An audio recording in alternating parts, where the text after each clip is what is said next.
Halftime Pizza and FightSaga.com proudly present War Week Radio with 5-decade fight trainer James Gogue. Guys, welcome. Happy Sunday to all of you guys. Hope you guys had a great weekend. I know I did. Well, it was a lot better than my Cowboys weekend. Holy shit. Did I just say that in the first opening seconds? My apologies, guys. But if it's Sunday night and we've got a big fight looming next Saturday, that means only one thing. It means we're going to seek the counsel, the preview, and the prediction of one man, the incomparable Coach James Gogue. James, how you doing tonight, sir? Hey, Joe, I'm doing good. We got a lot to talk about, the state of boxing, things that are going to shock a lot of people. And, the big fight next week, Charlo and Canelo. And, that's about it. Boxing, there ain't no big fights really going on during football season because yesterday I saw a hell of a game between Ohio State and Notre Dame. Ohio State came back and won the game in the last play of the game. That's what makes college football so exciting. You got both passionate fan bases, people that have a genuine interest in the sport compared to boxing, where it's a niche sport, basically. You know what I mean? You got mainstream watching the game, millions watching the game, and last week, Deion Sanders had over 9 million people watching that Colorado State game against Colorado State. Colorado State versus Colorado. That's, boxing used to be like that. Now it's a fucking joke. Did we lose you, brother? Yeah, I'm here. Can you hear me? Yeah, I can hear. I think it's on my end, sir. Keep going. Yeah, boxing's such a fucking joke right now, man. It's pretty much turning into a niche sport. And we'll talk about all the changes, Joe, from what you told me that's going to go on in boxing, which is gonna, it's gonna hurt boxing a lot, man, because of the fucked up motherfuckers that run boxing. They fucked up everything. This sport's a great sport, in its natural state, but when they start manipulating it and doing the politics shit, protecting the fighters, and Al Heyman, inflated purses. Al Heyman's one of the biggest reasons, the biggest destructionist I've seen I've ever seen in boxing. King, you can say what you want about King, Arum, you know what I mean, back in the days, Dan Goosen, Dan Duva, or the big promoters back then, Cedric, but they always had that deep desire to put the best fights on, and they were always willing to do business with each other. Not now. Now it's a motherfucking, everybody got their league of fighters, and they won't cross over. They won't cross over to they won't cross over the street to do business with another promoter if they got a great matchup they can make. And that's what you're missing in boxing, is the great matchups that boxing needs, like college football. Notre Dame, Ohio State. What a great game that was. And then, every week college football always has great matchups, man. That's why it's a mainstream sport. Okay, it ain't niche. And another thing, Joe, is like I said, boxing, man. What you're gonna talk about tonight? If you want to start talking about it right now, Joe, it's they're gonna be a shock for a lot of them overpaid Heyman bitches. well, let's talk about a lot. But first of all, guys, I need to introduce a gentleman who's going to help me interview the coach and discuss everything with coach. And we're going to even hang around overtime when the coach calls it a night. And we're going to talk about all of this past weekend's festivities. And guys, that's this gentleman, the boss, G Funky Boxing. G, how you doing, my friend? I'm good, man. Glad to be What here. up, G? Thanks for having me. Thanks for letting me come on with you guys, Coach James. Thanks, Joseph. John. Yes, always great being here. Well, I tell you what. Coach, would you like to talk about the corruption in Mexico right now? You want to start things off that while we wait for everyone to gather around the campfire to hear Coach Gogue's breakdown of Canelo versus Charlo, how he's been looking in camp. The rumor mill has been buzzing, right? So we'll talk all about that in the main event of the evening. But right now, Coach, get us started with some shocking revelations in the Monterrey, Mexico commission. They're a bunch of crooked cocksuckers. That's what they are. What happened? Whoa. We fought there in March. Okay, we fought a local guy. Okay, and when you go fight a fighter in his hometown, especially in Mexico, oh my God, you got to beat him. You got to beat him very, very decisively to get a decision. I thought my guy beat him. Okay, because the way you score boxing matches round by round is who lands the more clean, effective punches. Now, this motherfucker, all he was doing was just throwing a bunch of punches like an amateur. Nothing was landing. My guy was making a miss, slipping, blocking the punches. No significant punches were landing round after round after round. And my guy was landing cleaner shots, even though he didn't throw as much. So, going into the last round, I said, hey, this fight's kind of close. So I told him, step it up. And then the last round, we really stepped it up. We really stepped it up and beat the shit out of him. Well, you know what I mean? I kind of, after when the bell rang, I said, yeah, we got this. And they called it a draw. I'm like, oh, you got to be kidding. Then I figured, well, where the fuck am I at? We're in Monterrey, Crooked Boxing Commission, Mexico. And the motherfucker was, I figure, getting a draw out of there is like, it's like really a win.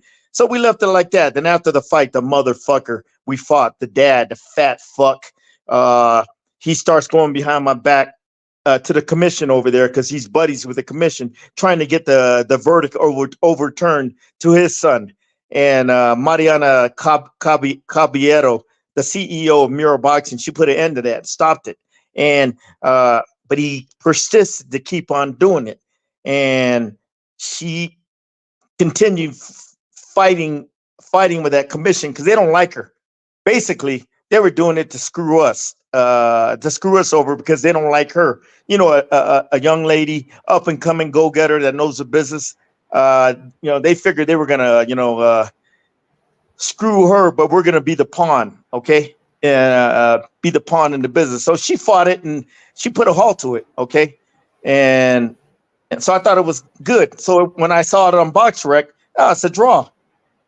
All of a sudden, last week, someone sent me a box record of my fighter, and it had a loss on the record. I said, no.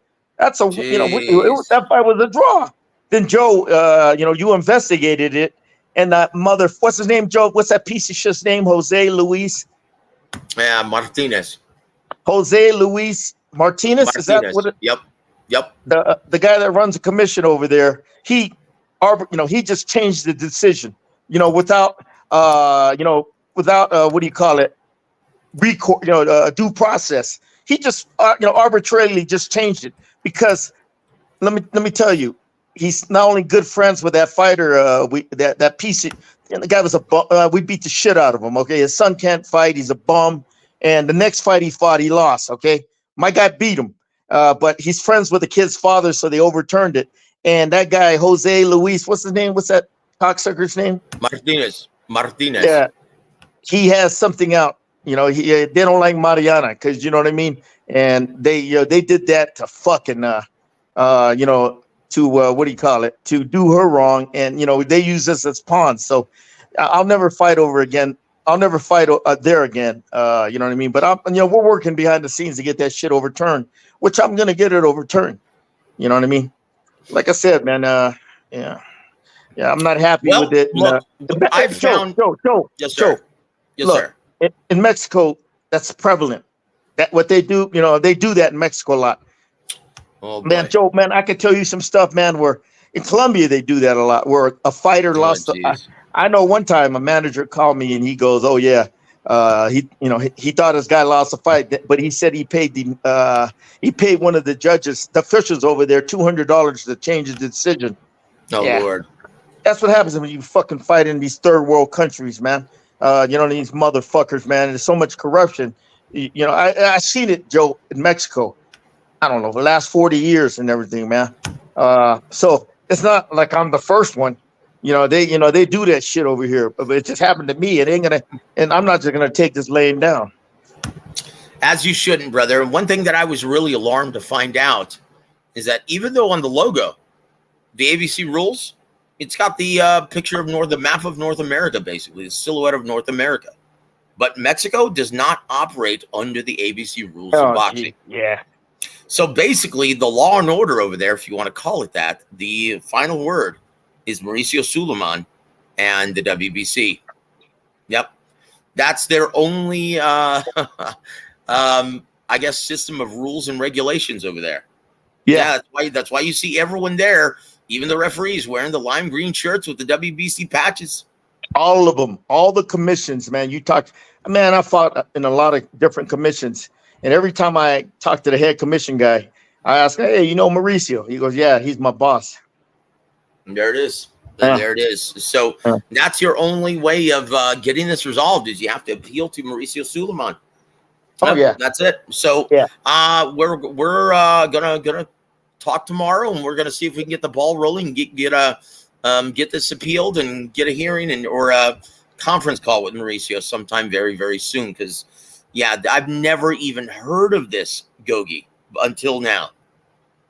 I've never heard of anyone, a commissioner, overturning a decision, overturning the ruling of the 3 judges at ringside to benefit one of the fighters. I've never heard of it. They get paid off, motherfuckers. I've heard of it. Shit.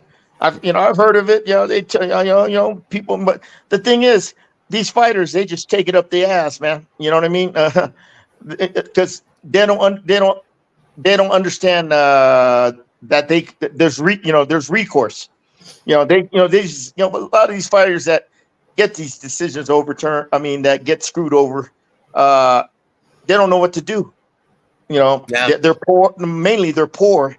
When you're poor, you get fucked over a lot, and that's basically what happens. They just, they're not happy, but they just accept it. But they mess with the wrong motherfucker. Okay, I'll let them. That Jose Luis, what's that bitch's name? Jose Luis, what's his name, Joe? It's here. I'll pull it up right now. What's that cocksucker's name? Jose Luis Lopez Martinez. Jose Luis Lopez Martinez. You fuck with the wrong guy, bitch. All right. I ain't gonna take this laying down. No. Holy chingao. Well, I tell you what, Gogue, but guys, we will keep all of you. We'll keep monitoring, and we're going to be just hands-on with this the entire time. And if this not get resolved, everyone will indeed find out about it. I've already spoken to several editors of several of the biggest boxing periodicals, as well as several mainstream periodicals, including my brother John Whistler, who writes for the San Antonio San Antonio Express, as well as the Houston Chronicle. Look, man. Look, Joe. This shit happens. Okay. This shit happens in Mexico. Okay. They do that shit. It doesn't happen in the States, and I can't believe that this happened. Yeah. Joe, listen. It happens in Mexico. Okay, because of the fact most of these fighters are just dirt poor, and they don't understand the recourse. How to get shit overturned. They don't understand that you could get a lawyer, you could pay, but they don't have no money to get a lawyer or whatever. They don't understand the channels, what you got to do to get the decision overturned. And like I said, a lot of these guys are poor. They just accept it. They're not happy, but they accept it, man. Like I said, man, I fought in Mexico for so many years, and then I went to Colombia. I seen the same shit happen. You'll see it in these Latin countries, man, where you could fix fights, change decisions if you pay off the right guy. Yeah. That is horrific, Gogue. And once again, I will strongly urge every. And what's funny is a lot of people, they like to go get that experience before they turn 18 and fight in Mexico, officially turn pro. I'm not going to recommend that to anyone any longer.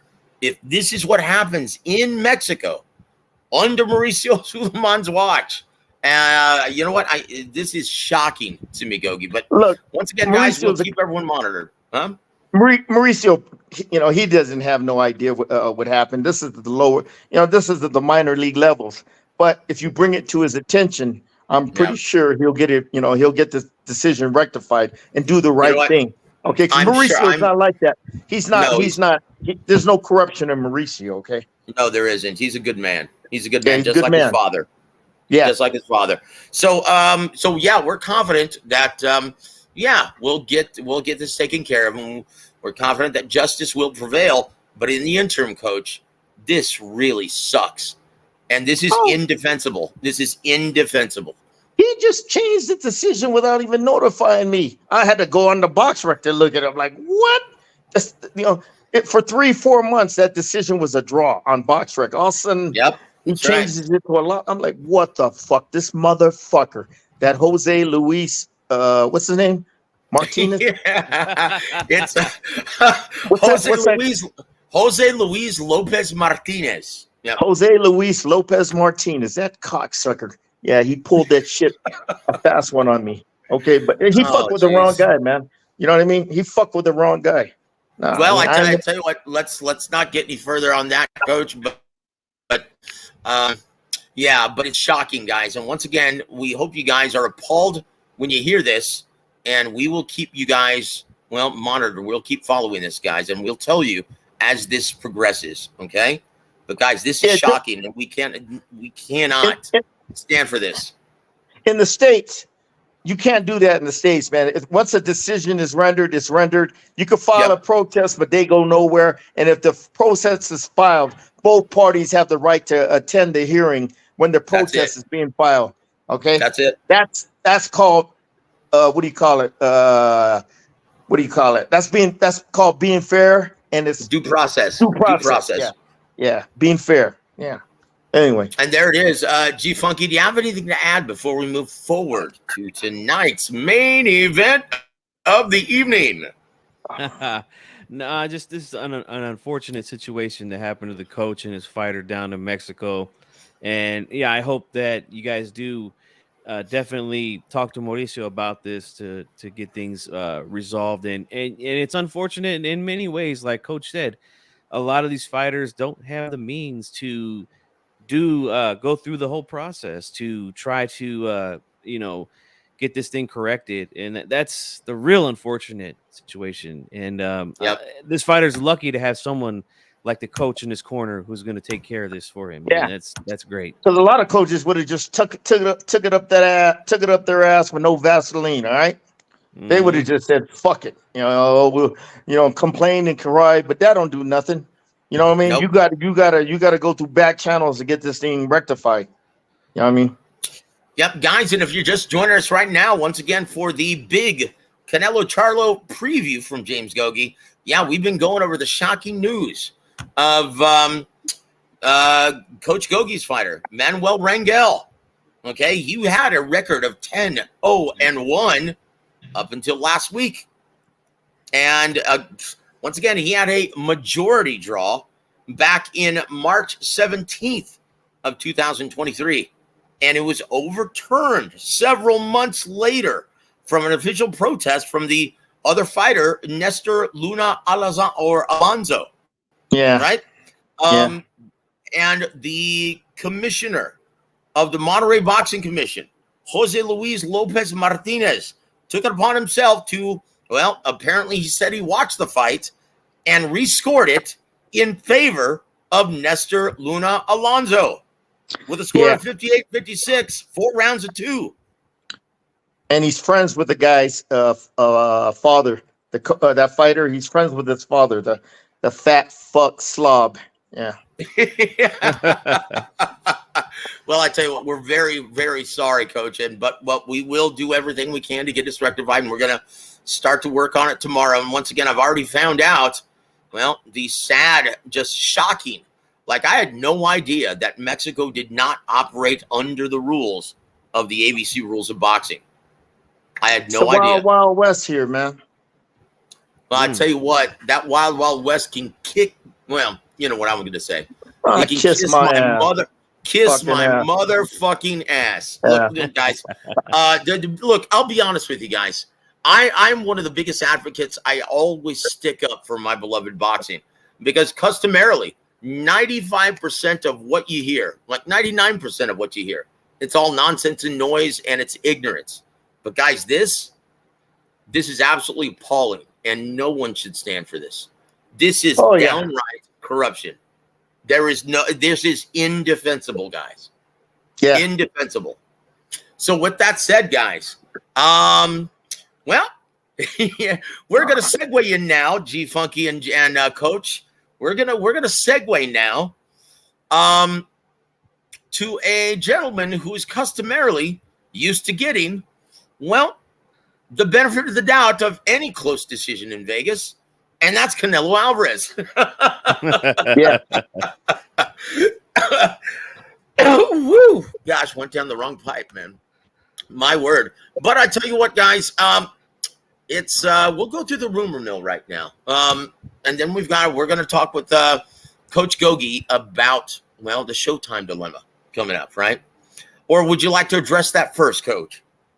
Oh, let's save Canelo for last, okay? But yeah. Okay, very good, guys. It's been rumored all around Twitter. It's been rumored that Showtime Championship Boxing will no longer be in existence, and Paramount Plus, their sister company, owned by their parent companies, CBS and Viacom, will indeed switch to the UFC format of staging pay-per-views, one pay-per-view every single month in the year 2024. I hate to say this, but yeah, that's the reality. Was it on Twitter? People, they're already gossiping about it? Yeah, a bunch of people, rumor came out, and that's nothing set in stone right now. But yeah, it looks like it's going to be that. Yep. Oh, okay, because a person you talked to is pretty he got the inside. Yeah. So yep. And I confirmed it. Yep. So tell everybody there's not going to be no more Showtime Championship Boxing or Showbox, you're saying? Yeah, as far as I know, as far as that's the way it looks like it's going to be, because of, once again, the dismal ratings, guys, of Showtime Championship Boxing and Showbox. They can't justify spending money to support that programming, that level of programming. And you know what? That was the case with HBO. That's why they pulled out, because their numbers became so abysmal. They said, look, we're going to use this money for other programming. And they were like, well, you know what? If the pay-per-views, we're having success with those this year, but like think about it, James. Did you see any Showtime Championship Boxing episode this year that pulled in and attracted over 300,000 viewers live? Joe, I talked about this shit probably a year, 2 years ago, that this stuff was going to happen. That, the bottom line, the numbers, I've been seeing, what do you call it? The ratings and how they declined from 1.5 million to 1 million to 800 to 500 to 300, 1,000. Yeah. Man, I knew this was going to happen, man. I said, there's no way this will survive, with those type of ratings. And the reason why is because of the shit insignificant matchups they put on there, okay? And Al Heyman's to blame for that, okay? They let Al Heyman have carte blanche over there. And if anybody knows Heyman's history, everything he touched turned to shit. I mean, when he was working with Golden Boy, all his fighters were fighting on Telefutura mismatches, his black fighters knocking out Mexican fighters, mismatches. Then all of a sudden, he got that big hedge fund behind him. He got ABC, CBS, NBC, Fox, and all that. Fox, and he got them behind him. And what happened? Also. Yep. Yeah, it went down the drain. It went down the shitter real quick. It was a big failure. Everything he touches, and all of a sudden, he gets in bed with Showtime. And, somehow they give him carte blanche, and he ruins that too. Everything Al Heyman touches in boxing goes down the shitter. Okay, he's the biggest destructionist in boxing. And, yep. Destruction. Joe, he's the biggest destructionist and obstructionist I've ever seen in boxing. Well, you know what? And it's impossible to refute. And once again, I was giving Al Heyman the benefit of the doubt because the product had indeed gotten better over the past 1.5 years, 2 years. But too little, too late, guys. Well, Joe, it hasn't gotten better. Showtime Championship Boxing, the guys that they put on there, it hasn't gotten better. It ain't the sizzle like they had in the past. Okay, that's one thing. Back in the days, when they had King, Aram, Duva, the Dan Goose was there, Cedric. They all hated. They didn't like each other, but they always did business together to make the best fights happen. Okay, that's what made boxing exciting. Okay, yeah, they were. You could say what you want about King, but he always was willing to go across the street to do business with the other promoter.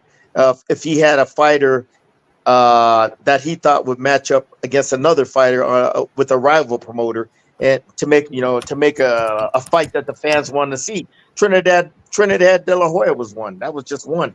But nowadays, man, these motherfuckers, they just don't do business with each other, man, because of their exclusive contracts or exclusive deals. And hey, man, it just hurt the sport. You're not getting the best matchups. And boxing, when the best fight the best, nothing could touch it. Okay, when the best fight the best, there's that drama, there's that suspense, there's that excitement. Okay, that galvanizes the whole country, the mainstream. Athletes from other sports want to tune in. Entertainers from other sports want to tune in. But now you don't have that no more. It's not consistent. There's not a lot of fights. Even like the great Roberto Duran said in an interview I was listening to, he don't even watch boxing. He rather watch Western movies. You know what I mean? That's how much of a joke he thinks boxing is. And when they asked him, is there a fighter out there that you like to watch? And he looked at that interview and started laughing because he knew, man. He came in that era of boxing. He came in that era where fighters were fighting 15 rounds, same day weigh-ins. Okay, the best were fighting the best. None of this marinating the shit for like Crawford and Spence did for 5 years. You know what I mean? And or what's that guy's name? That Frank Bitch Martin who backs out of a fight with Shakir Stevenson. You know what I mean? A fight got my attention.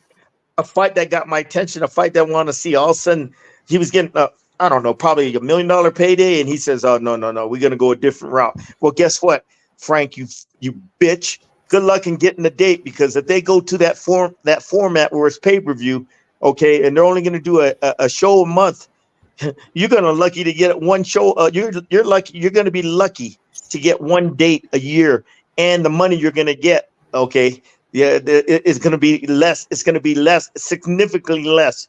You dumbass. Him and Earl Spence, and that brain trust behind him, they got too cute and try to go the other route, but it's gonna bite them in the ass when they find out they ain't gonna get that kind of money again.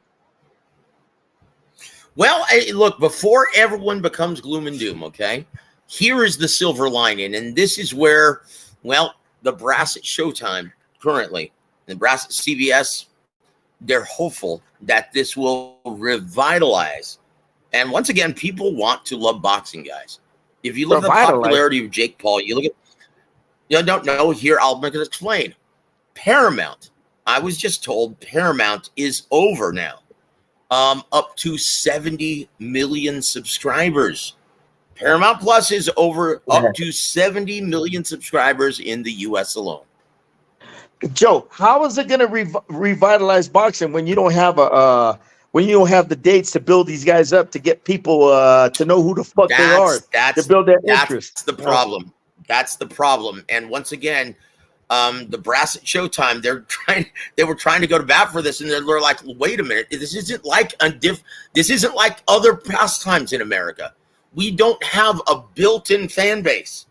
We don't have a fan base that's been rooting for the Cowboys for the past 50 years. Yeah. We don't have a fan base that's been rooting for the Yankees for the past 100 years. Yeah. Boxing doesn't work like that. That's why you have to continuously keep these guys on active and in front of their faces for at least 3-4 times a year. That's the only way they get to know these guys. This is a sport that consistently promotes the individual. Okay, and once again, everyone's going to tune in to root for whatever your favorite NFL team is. Mine's the Cowboys. I don't give a shit whose last name it is and whose number it is. As long as they're wearing that star on the side of their helmet, I'm going to either love to hate them or love to love them. That's it. I bleed blue, guys. I'm a huge Cowboy fan. I'm from San Antonio, Texas. And it's always going to be that way, no matter who's on the roster. Boxing does not have that luxury. You can't expect it to perform like the other pastimes in America. Yeah. This is what's wrong. And these assholes who don't know shit about boxing that are signing the checks, making these decisions, they don't know. They have no idea. So that's the problem, guys. But all they see is, well, if we did this well on pay-per-view, and, well, if we look at the dismal numbers on Showtime Championship Boxing, well, we just can't justify that kind of programming anymore. We are just going to switch to an all pay-per-view menu, one per month, just like the UFC. Look how well they're doing on ESPN.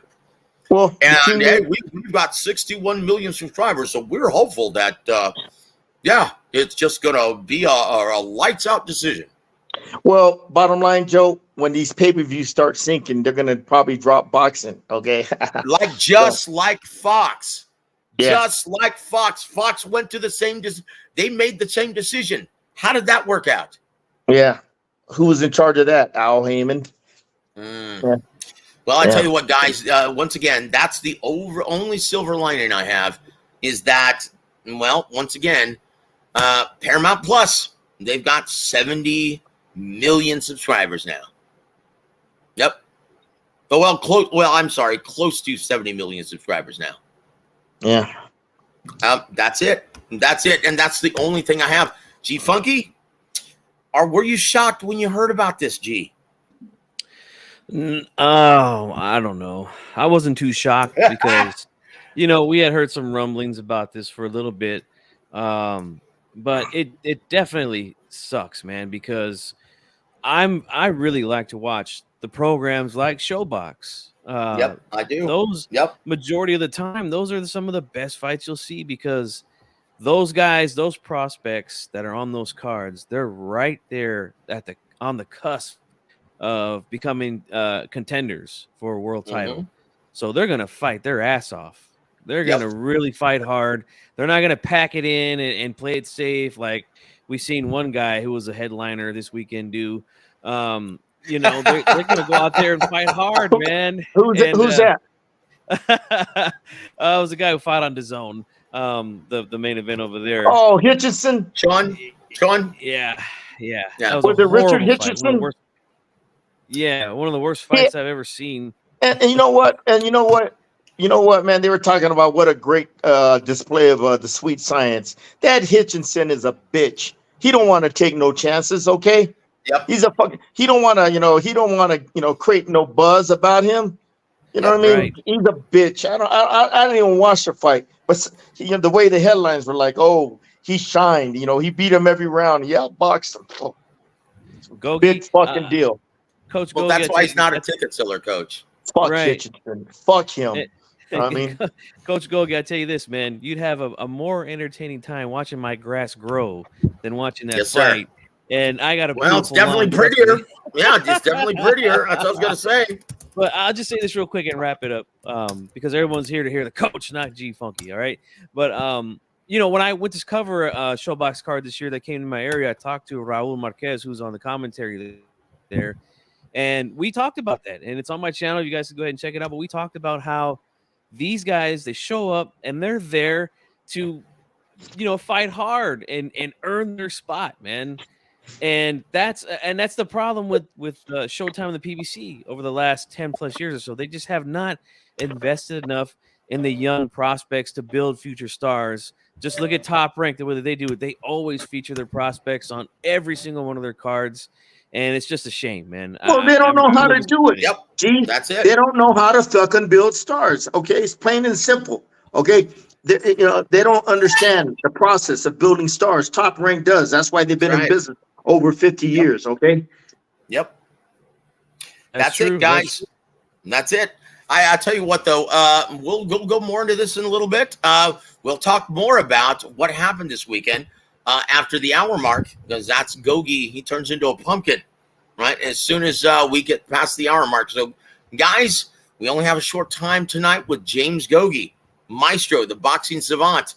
So let's get right down to it, guys. Let's rattle Indeed. off the tail of the tape. Oh boy, hold on. My computer once again is running a little slow. I've been doing so much work, guys, especially today. So let's rattle off the tail of the tape for the undisputed champion at junior middleweight, and that's Jermell, the Iron Man, Charlo. Guys, he's going to come into the ring at, doesn't even list his age. I think it's age 32. I want to say maybe 33. He's going to come to the ring at age 33, I think. He fights out of the orthodox stance. He stands 6 feet tall in the center of the ring, and he fights behind a 73-inch reach. From Richmond, Texas, right outside of Houston. Well, he comes into the ring with a fine record of 35 wins, 1 loss, 1 draw. 19 big wins coming by way of knockout. Coach Gogue, what's there to like about Jermell, the Iron Man, Charlo? He's an undisputed junior middleweight champion in the world. He's tall, he's rangy, athletic. He's fundamentally good. He's fundamentally sound. He's got that long jab. Basic stuff. That straight 1-2 down the middle. When he has to, bite down and fight you, he'll fight you. Okay, like he did against Castano. But he's a smart fighter. Good counter. He counters good. Straight right hands, counter left hooks, the uppercuts. You can throw every punch in the book. But the thing is his athleticism, his ability to move around the ring. Okay, his ability to go side to side, move in circles. You know what I mean? That's going to be one of the keys if you want to beat a guy like Canelo, who's a heavy puncher. But heavy punchers are only good when you stay in front of them, okay? Once you make them start lifting their feet and making them turn and making them change direction, they're not as effective because they can't get their feet set. If they can't get their feet set, they can't get in rhythm. They can't get in rhythm, and they can't get that momentum to land them big bombs. So that movement of Charlo, the length, that jab, okay, the basic 1-2s down the middle, okay. Other stuff you could, he's going to have to land is some uppercuts, okay, and 3-4 punch combinations. Once he hits Canelo with a punch, and you see Canelo ain't moving his head, hey, just start putting them combinations together, but give him the movement. But when he does get on the ropes, because Canelo. You can't run from Canelo the whole fight. He's got to basically use the same strategy as Bivol, catch and counter with 2 or 3, 4 punch combinations, okay? Catch the right hand, counter with the left hook, kind of come back with a right hand, left hook, right hand, then pivot out of there. Just don't stay on the ropes a long time. And now, if you can't get out of there, you smother him. Smother him as best as you can. Just smother him. If you can't tie him up, smother him, okay? That's one thing Canelo is good at. He prevents his opponents from tying him up. But if you just go there, smother him, you take that lead shoulder, that left shoulder, and just stick it right in the middle of his chest and just smother him where he can't throw them short, compact, creative combinations on the inside. He's not going to be effective. If you try to tie him up, Canelo knows how to break free of those clinches. He knows how to break free of those clinches and knows how to capitalize off your off your lack of tying up skills. Okay, but like when you get inside, you can't tie him up. Canelo still has that space to work, and he'll rip them uppercuts, them body shots. Okay, and then once he starts ripping them body shots, the uppercuts, then the other punches start coming from all different angles you don't see. So it's best not to tie Canelo up. It's best just to just smother him, because he does have short arms, and sometimes when you're the taller fighter and you fight a guy with short arms, it's hard to get a grip of his arms and tie him up. So just smother him with the lead chest. I mean the lead shoulder. When you put it right in the middle of his chest, the lead shoulder, and just smother him. Where he can't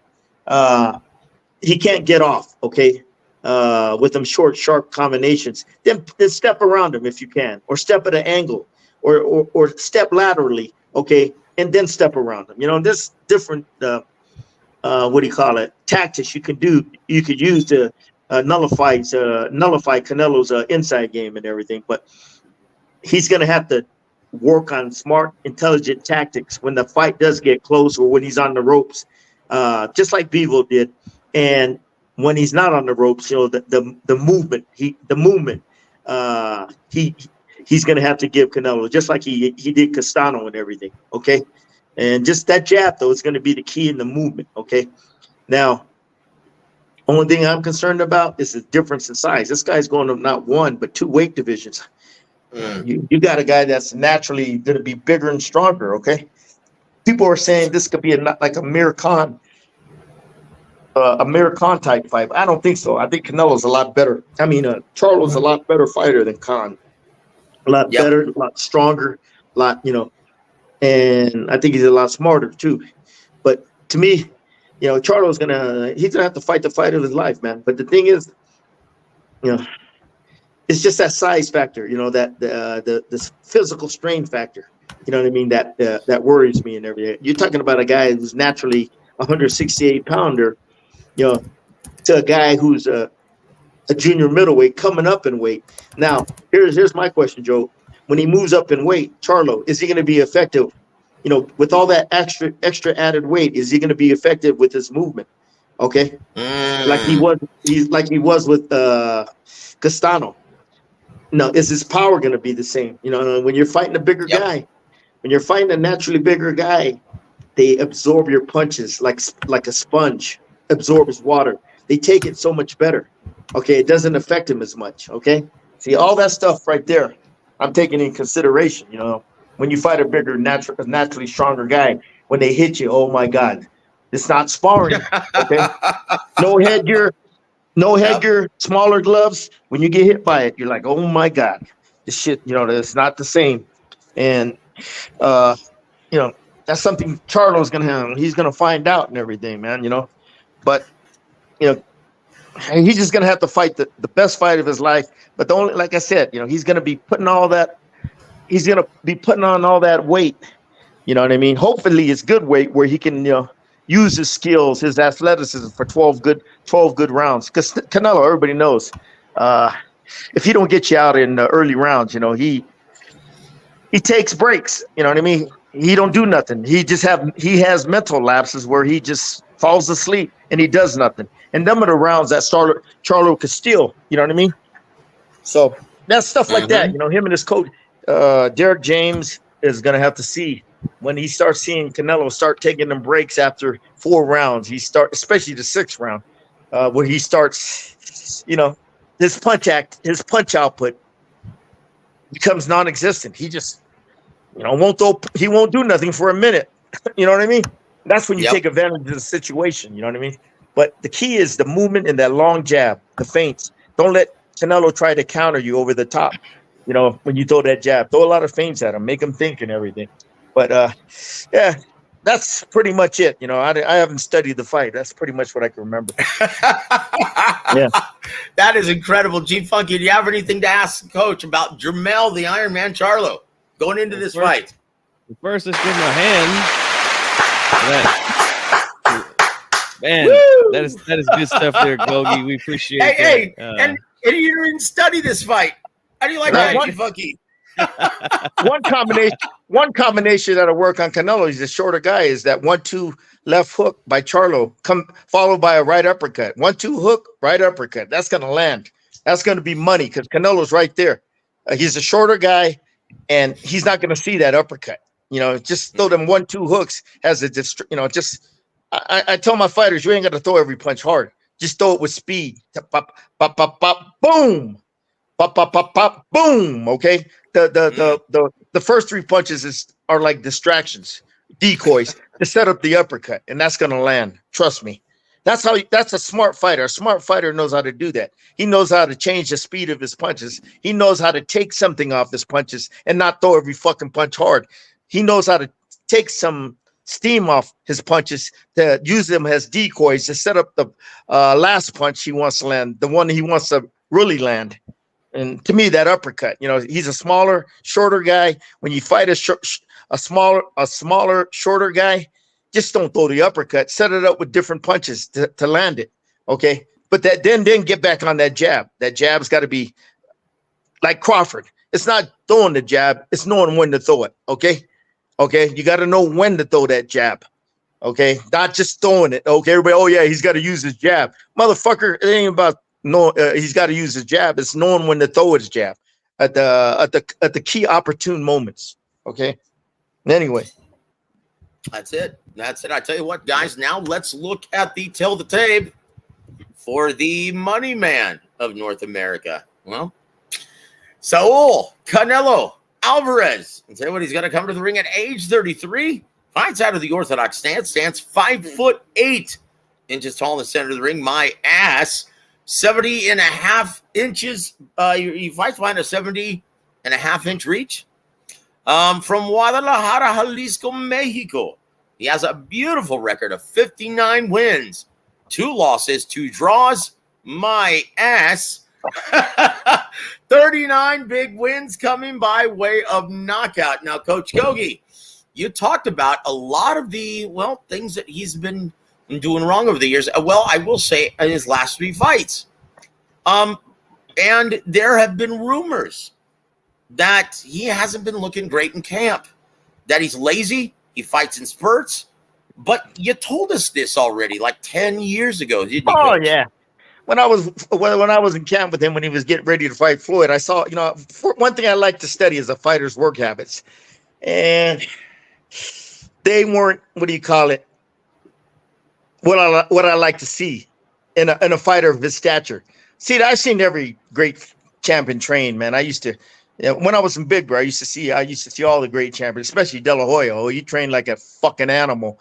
A guy like Shane Mosley, they all trained with high energy, high intensity. Every day in the gym, they brought their A game. Okay. Floyd Mayweather. I mean, I've seen so many champions over the years train, man. It's you know what I mean? They train. Everybody says they work hard, but the definition of a fighter training hard is him bringing his A game to the gym every day. High energy, high intensity, high and a disciplined focus on the task at hand. Okay. And De La Hoya, he trained like a fucking animal. Man, he was intense, high energy. Brian Mitchell, the former WBA champion, he had that, that mindset of a champion, and he trained like a champion. When I saw Canelo, I didn't see that. I saw a guy, the way he fights, how he takes a lot of breaks during fights and doesn't do nothing. He did the same thing when he trains. Okay, when he spars. Okay, these are bad habits he's developed at a young age that he's never corrected, and and throughout his career, if he's not dominating you and beating you up and hurting you, and he's in a tough fight, you're gonna see him take breaks. Okay, all right, okay, you're gonna see him take breaks in a fight. You're gonna see moments in the fight, especially after the 5th round, where he just loses. It's a mental lapse. He forgets what he's doing, and his punch output pretty much becomes non-existent. But anyway, these are habits, okay? What that guy, I don't know, whoever's saying that, I don't know who the hell is saying that about him not, being lazy and all that. Hey, I saw that in the gym, man. To me, everybody thinks, everybody's, oh yeah, he trains hard and this and that. Oh, okay, yeah. I know a motherfucker when they train hard, when they're intense, when they're high energy, when they're focused, okay? All right, I know a guy. I've been around too many fucking champions, man. The last, I don't know, 30, 40 years. Okay, I seen them all. Macho, oh, that boy trains hard. You could say whatever you want about Hector Macho Camacho, but when he went to the gym, oh boy, he was worked. He was focused, high energy. Okay, and when he sparred, Joe, he tried to, every sparring partner he tried to knock out. I mean, there was no breaks. He wouldn't have mercy. He wouldn't take those, rounds off or stuff like that. Every round was tough and hard. I mean, come on, man. They're, like I said, man, them guys are, they trained. They They utilized every minute, every second in the gym. Okay, they didn't waste it. Now, when I saw Canelo, I saw his work habits. I'm like, okay.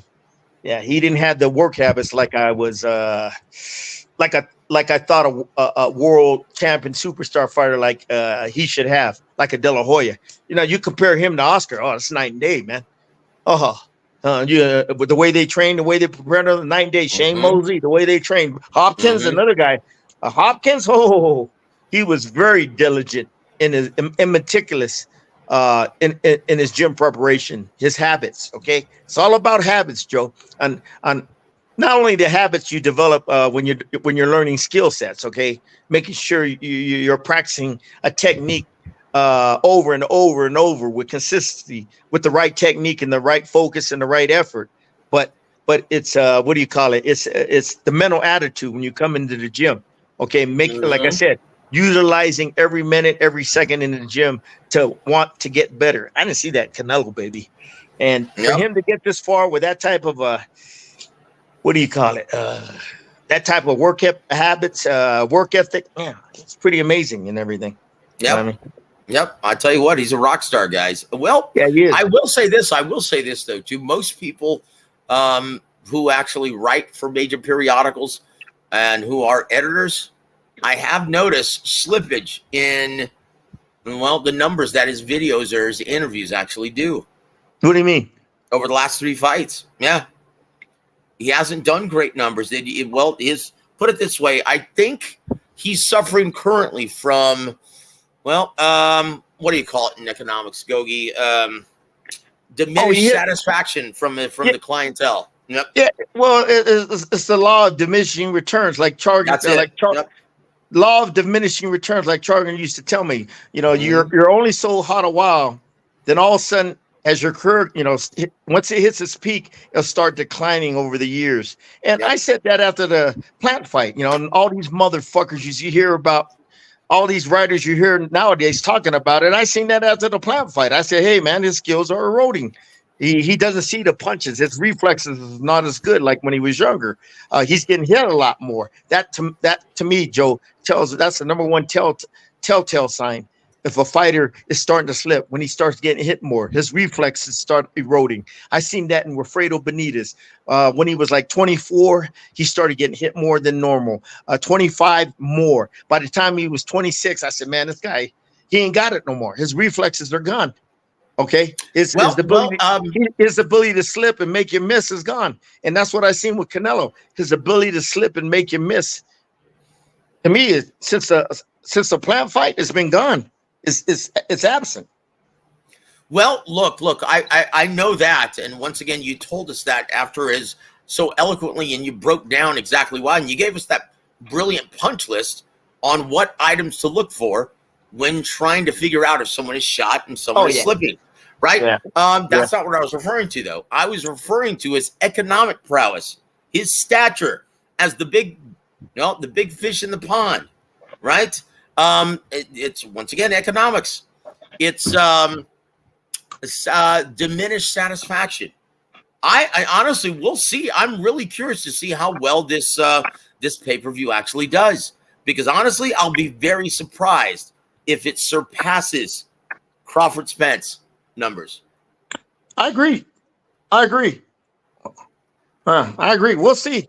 We'll see if he still has the drawing power and everything, man. But I mean, like he used to, you know what I mean? When was the last time Canelo did a mill pay-per-views? I can't. The second Golovkin fight, and that was on HBO platform. How about the third one? No, not even close. I think it maybe did. That was on DAZN, wasn't it? I think that did. Yes, maybe. It was. Yeah. Gosh, I want to say 500. It was reported. I don't get numbers. That's on a streaming service. So, yeah, I don't get those numbers. He ain't got it no more. Then, okay, he ain't got that $1 million pay-per-view. That's what I'm saying. That's what I'm saying, guys. Most people I know who actually manage periodicals, they've noticed that Canelo articles don't have the same juice that they once did 2 years ago. They're looking for the next star in boxing, Joe. That's the way boxing is, man. Everybody had, you have your chance, you're a superstar, you're on the top. Then all of a sudden, the law of diminishing returns kicks in, and your popularity starts declining. All of a sudden, the new dog comes up on the block. But boxing, what is the next star in boxing coming up? I mean, Tank and Ryan Garcia, they did over $1 million. Can Tank do that without Ryan Garcia?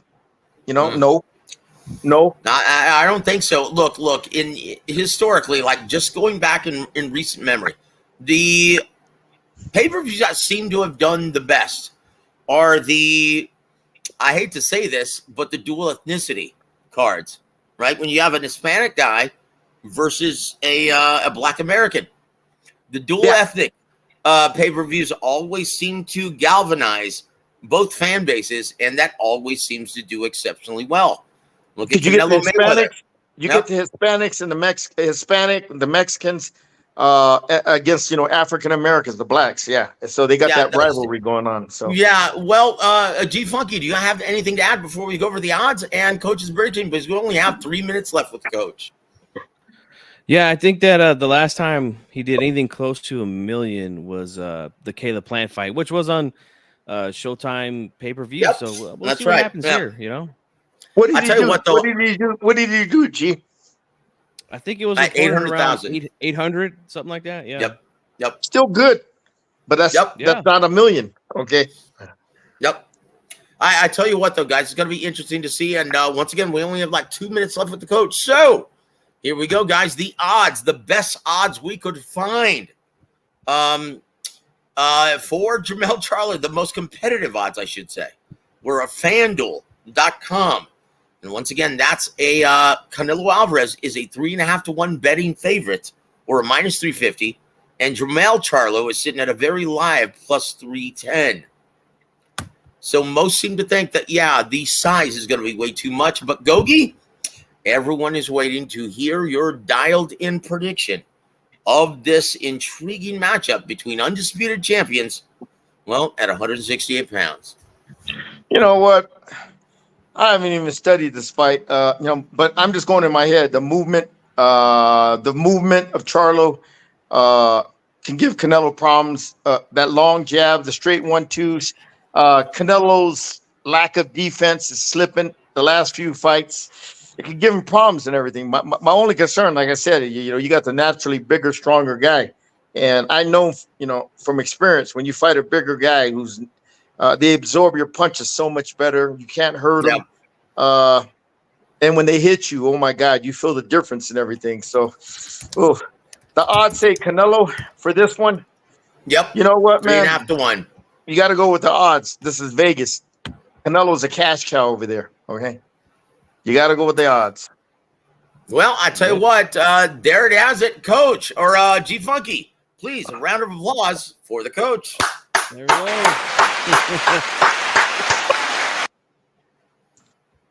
Well, I tell you what, brother. Hey, Joe. Gogue, yes, sir. Canelo's big money in Vegas. They don't want him to fucking lose. Well, shit. He has been big money. We'll see if he is big money once again this week. We'll see how the crowd is. We'll see how the media in attendance. We'll find out a lot more answers, guys, on how well this will do on Showtime pay-per-view. I'll tell you what, it's a stacked card, and I absolutely love this one, guys. I think this has the makings on paper now to be the best pay-per-view of the entire year. Who's fighting on the card, Joe? Well, I'll tell you. It's going to be in the co-main event. It's going to be Jesus Ramos versus Erickson Lubin in I think it's being touted as a title eliminator. Jesus Ramos, 20-0 with 16 knockouts, which, guys, I just finished narrating a documentary which will be coming out tomorrow. I'll post a link before the Rick Glazier show so you guys can see it. Also, Yordenis Ugas versus Mario Barrios for the WBC interim. Oh, I didn't. Ooh. Uh-oh. Joe, you there? Yeah, I think we might have lost him. Who else is fighting? In a second. Who else is fighting, G? Yeah, after the co-feature, we got Yordenis Ugas versus Mario Barrios. Yeah, and I believe that's for the interim WBC title. Yeah, and then I believe the a guy who's on the up and coming, Elijah Garcia. His opponent's name, I can't remember it right now, but he fought on the undercard of, I believe, the Tank Davis Ryan Garcia fight. And then there's some prelims. Actually, someone that I know from Sacramento is going to be opening up the card. Who? Joe Sean James, a middleweight. He's fighting somebody from Kazakhstan, and I am not even going to attempt to say the kid's name because I can't even pronounce it. What's it, 8 rounds or what? It's a 6-rounder. It was kind of I think they took the fight on about 3 weeks notice or so. Well, the guy So was. Is that guy been sparring Canelo? yes, indeed. Yeah, he's been in So structure he's ready, sparring with man. Canelo. Yeah, fuck. He's ready. If he's been Yeah. sparring Canelo in that high altitude, he's in shape. He's in shape, man. Yeah. Yeah, I Is that seen him the up there. only guy that's worth a shit in Sacramento? That There's another kid who's been fighting. I think he's gonna start fighting exclusively in the super lightweight division 140. His name is Kane Sandoval. He's signed with Tom Loeffler right now. I believe he's got a fight date possibly coming up next month down in Southern California. what weight? 140. Oh, is that okay? Yeah, I think my boy Tony Lopez, interviewed him on his show. Yes, he did. Yeah, he did. Yeah, young kid. Is that guy any good? I never heard of him. I mean, I I think never he's seen him fight. I think he's got a lot of potential. I do. He's shown a lot of power so far in his career. He's got 10 fights. He's got 10 KOs, and they're moving him in the right direction. My But I question feel is, like, who trains him, and what kind of training is he getting up there? What kind of sparring? yeah, that's the thing. Here in Sacramento, there's a lot of gyms now, Coach. I know back in your day and my day, there was only a few, but now they're everywhere, man. So a lot of guys do a lot of sparring. They go to different gyms all the time. I hear about them Tony all the time. Tony told me there's a lot of gyms, but none of them motherfuckers are worth a shit. Can fight. He said most of them. Tony told me that. I said I kind of figured that because I don't hear no good fighters coming out of Sacramento.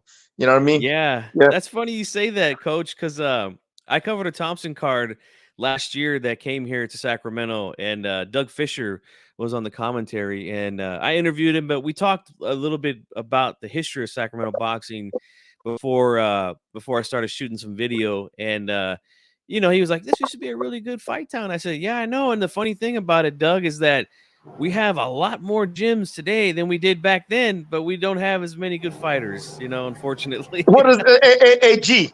Who's now? Where does that always go back to? The coaches. Yes, The indeed. coaches don't know how to see. The coaches don't know how to develop fighters. I mean, I don't know none of them. I'm not knocking them, but if you got that many gyms and there ain't no good prospects coming out of there, come on, man. That's Hispanic, a fight town rich in tradition, world champions, and there ain't no good fighters coming out there. That just tells me one thing: the coaches don't know how to develop fighters from step A all the way up to the elite level and everything, man. Come That's on, it. man.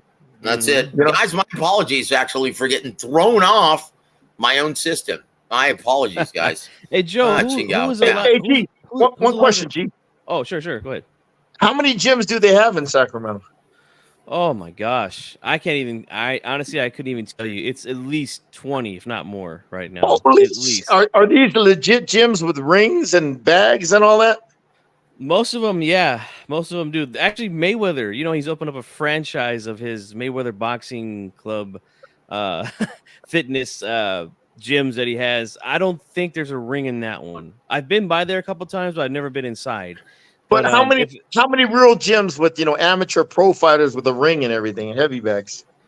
I would say there's probably at least.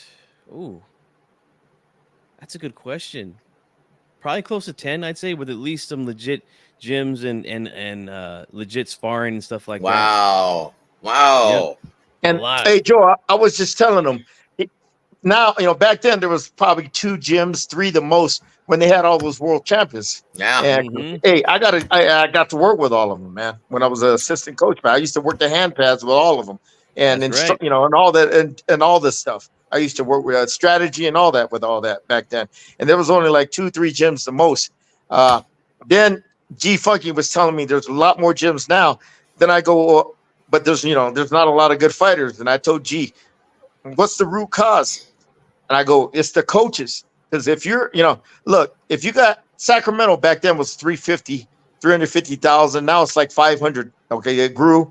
They got more gyms, more fighters. But how come there ain't how come nobody's developing any talent over there? Because it's coaches, bottom line, okay?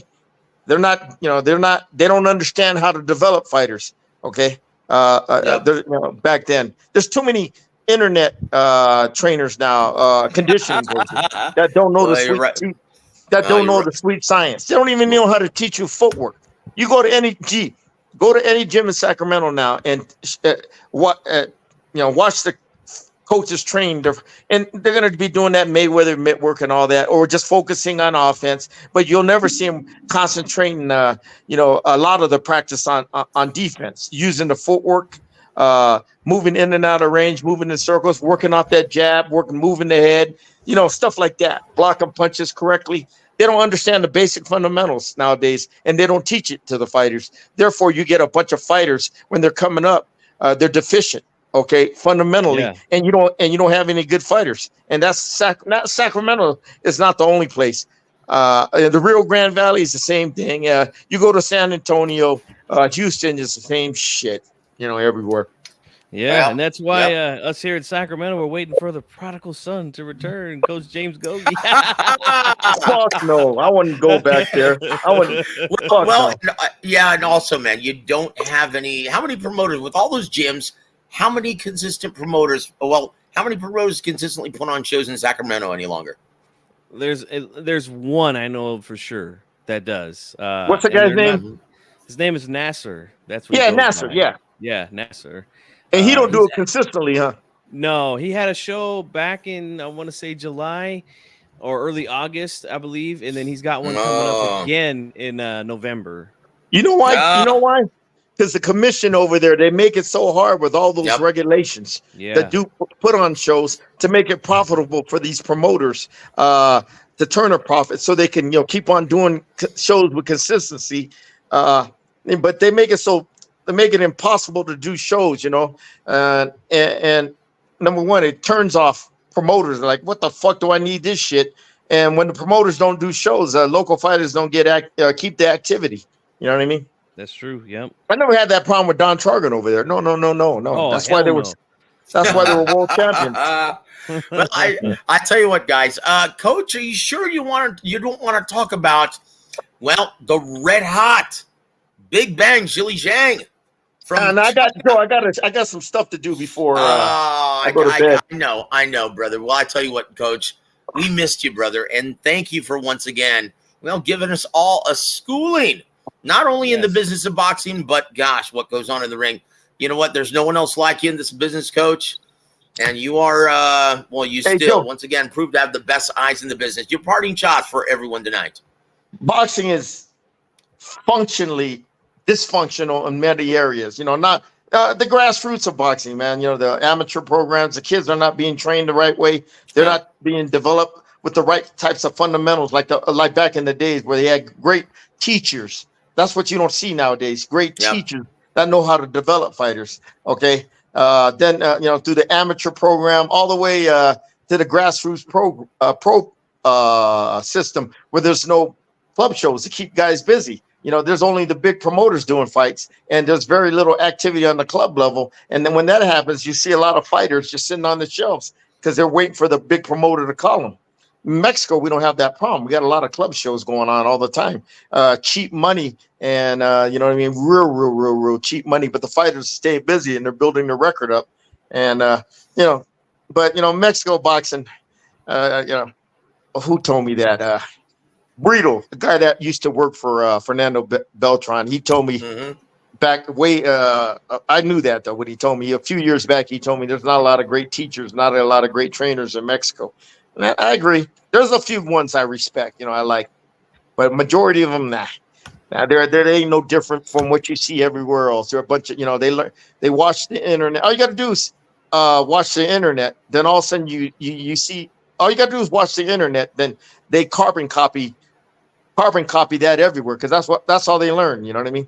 That's all they learn and everything. So, Yep. Anyway, That's it. I'll tell you what, though, Coach.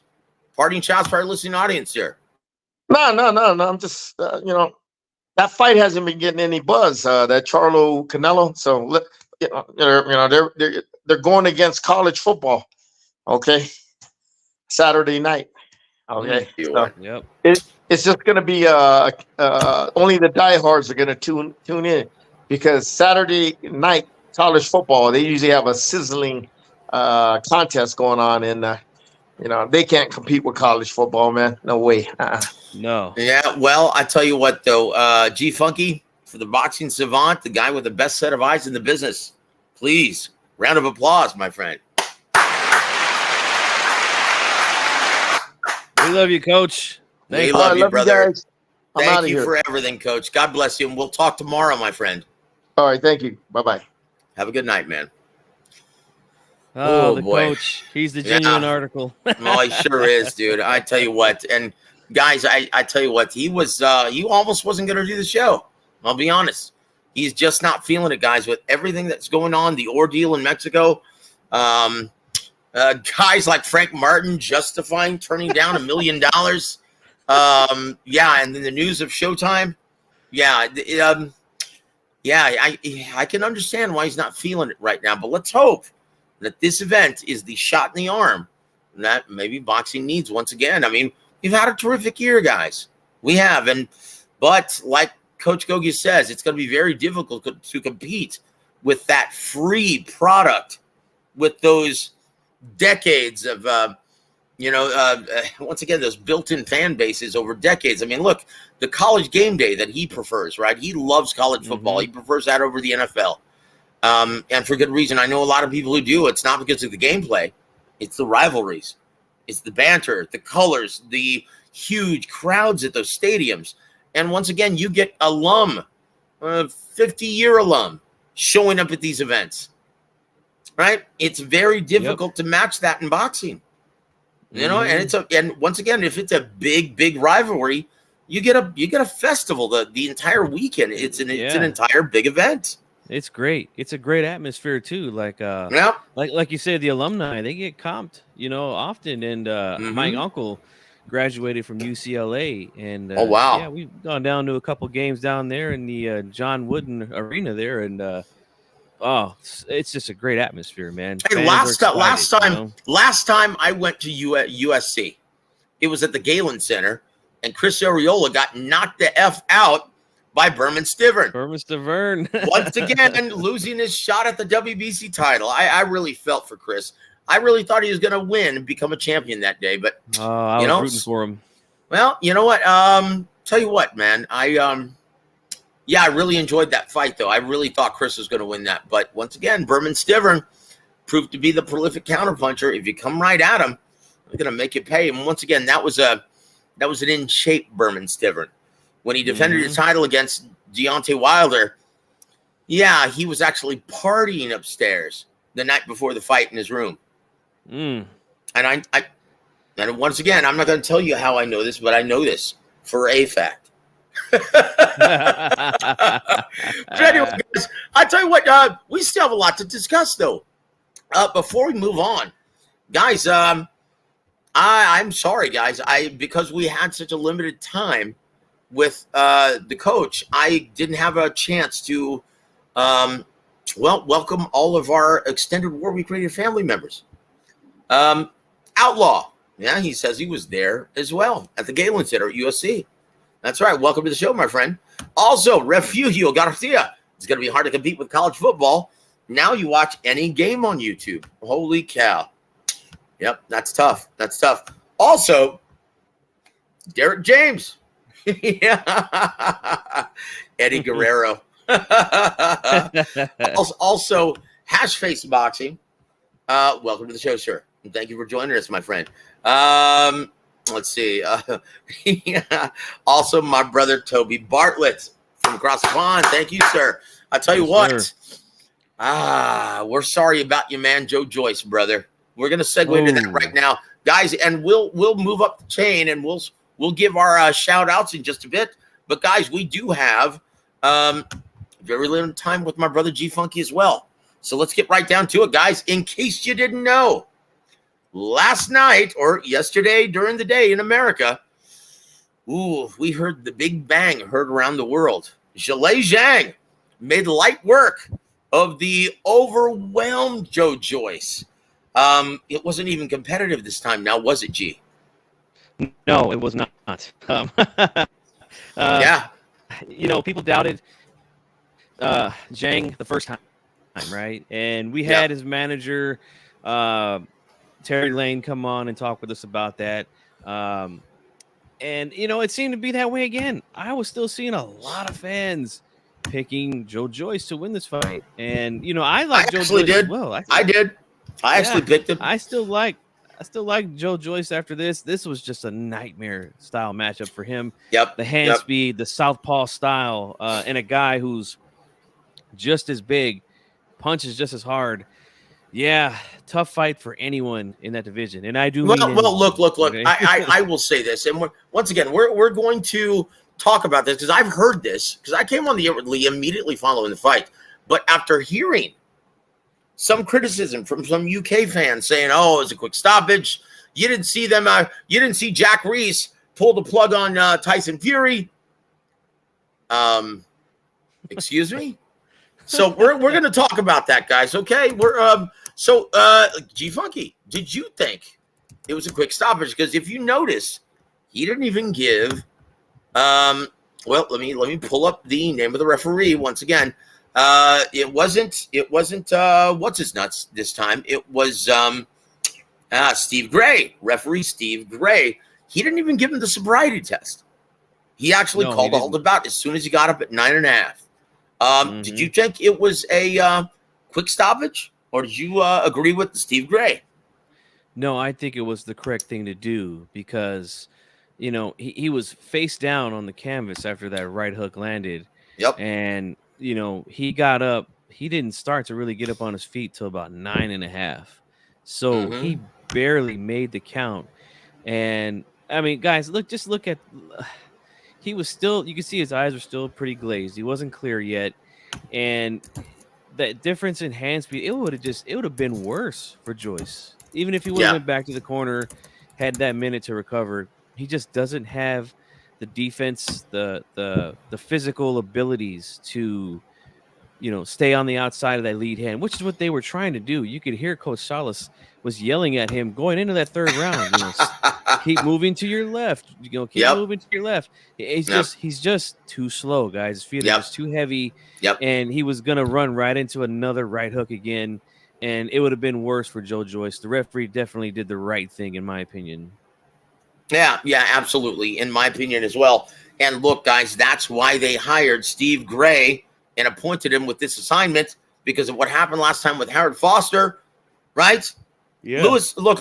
All you have to do to all you need to know about Steve Gray, go back and look at Louis Ritson versus Ermias Ponce. When Louis Ritson's father throws in the towel late in that fight in the, I think, 9th round. Yeah. And guess what? Steve Gray kicked out the towel and let him continue. And he just took another ass whipping for another round, and ultimately he stepped in and stopped him. But this is a ref who is known for giving fighters the benefit of the doubt in the ring. Okay, so I don't want to hear any of that stuff. If Steve Gray steps in and calls a halt to the bout, that's just as good as the late great Steve Smoger stepping in and called a halt to the bout. There's no question about it. So I don't want to hear that stuff, guys. That's just nonsense, right? But I will say this though. There have been rumblings, okay, and people seem to think. And now, once again, this is my opinion of Joe Joyce. I really like Joe Joyce, as he seems like a very good guy, and he's always in really entertaining fights. I just think he maybe shouldn't be competing anymore. Once again, after he's customarily the most durable fighter you will see in boxing, but I think we may have seen that rock get cracked in half in this last fight. I don't think his durability, I don't think it's there anymore, brother. I think he's smashed, and I don't know. I don't know if he's going to ever be the same, brother. I think he's Humpty Dumpty, in my opinion. There's definitely a crack in that shield of the juggernaut for sure. Now, the first time, he was rocked early in that fight with a straight left hand, and then his face got swelled up, and that's when the referee decided to pull the plug on the fight. But this time here, again, he gets clipped with a short right hook that he'd never seen coming, and went face first down on the canvas. Yeah, those are bad knockouts, guys. Yeah. And look, guys, and let's be honest, we still have yet to see if Deontay Wilder has the same level of durability that he actually displayed before that last knockout, vicious knockout from Tyson Fury. Okay? Same thing, guys. Yep. Same thing. We'll see. We'll eventually find out. Hopefully we get to find out, because I'll tell you what, if everyone's beating the drum now and immediately following the contest, right? Zhang, I want to shut Tyson Fury up. Do all you fans want to see me shut Tyson Fury up? And hey, you heard a lot of people cheer.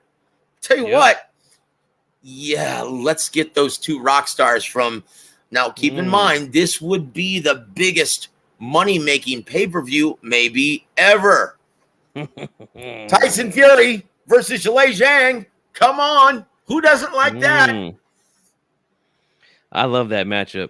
That is a great matchup. We got a guy who he's 6'6" in Zhang, 280 pounds. He came into this fight. So, he's actually weighing more than Fury did in his last couple fights. Yeah. Doesn't have the same height. So, nope. This is a fantastic matchup. And again, this is a southpaw who's, got some tremendous pop in his hands. Oh, yeah. Good counter puncher, fast hands, just like Fury in a way.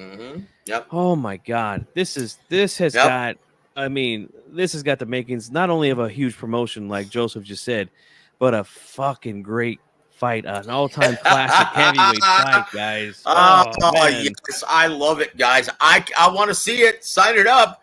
But there are a lot of critics, a lot of detractors, and once again, guys that can't stand Tyson Fury or Frank Warren or anyone who's affiliated with that. And once again, these aren't real boxing fans. These are idiots and fanboys, cheerleaders, haters, whatever you want to call it. But we're going to address this anyway. So anyone who thinks, there's no way that Tyson Fury will fight you can't convince me. Shut the fuck up. All right. So here it is. Hold on. Let's do. Guys, we haven't done one. Let's just do one for good measure. All right? Hey, how about it? We ain't ducking and dodging nobody. It's time for fact or fiction. Thank you, Floyd. Thank you. Okay, and there it is. I tell you what. So number one, first one of the night comes in at the hour 23 mark. How do you like that, brother? Nice. All right, here it comes. Tyson Fury, G-Funky. Fact or fiction, brother? Tyson Fury will defend his WBC title against Zhang in December. Fact or fiction, bro? I want to say fact. I want to say that's a fact. The date might be different, I think, but I think the fight's going to happen, man. So you're saying it's fact and fiction? I just think that I don't know if Tyson Fury again, depending on how easy it is for him. No, wait a minute. Okay, so it depends on. Well, look, you're right. What if it gets a nasty clash of heads? Oh, I know. You're right. Well, anything can often does happen in the theater of the unexpected. That is, especially the heavyweight division, right? So you just never know. What if he gets an injury? What if he even has an injury while he's in camp? You just never know in this wacky business.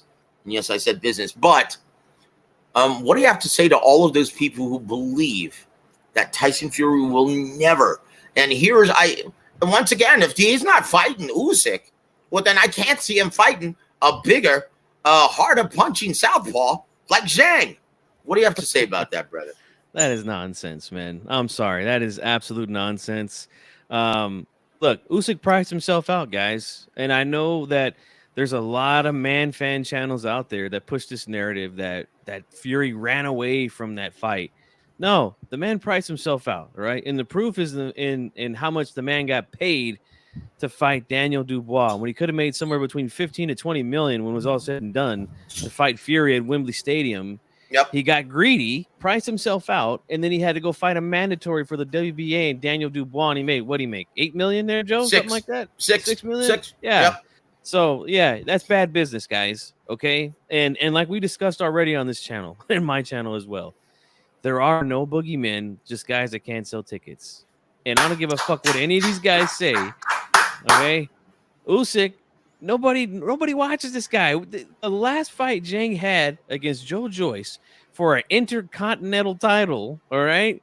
50 million people watched him in his home country. Yep. And we haven't even got the viewership numbers for this fight, for this rematch. Yeah, you tell me, when was the last time 50 million people watched Usyk? How about never? All right, so let's cut the nonsense. All right. Yep, that's it, guys. That's it. And once again, man, I'm. Look, when you consider how much money is at stake here. Now, once again, over there in China, they use TikTok pay-per-view, which very well may become the future of boxing in America as well. You just never know. But they have every pay-per-view on TikTok over there.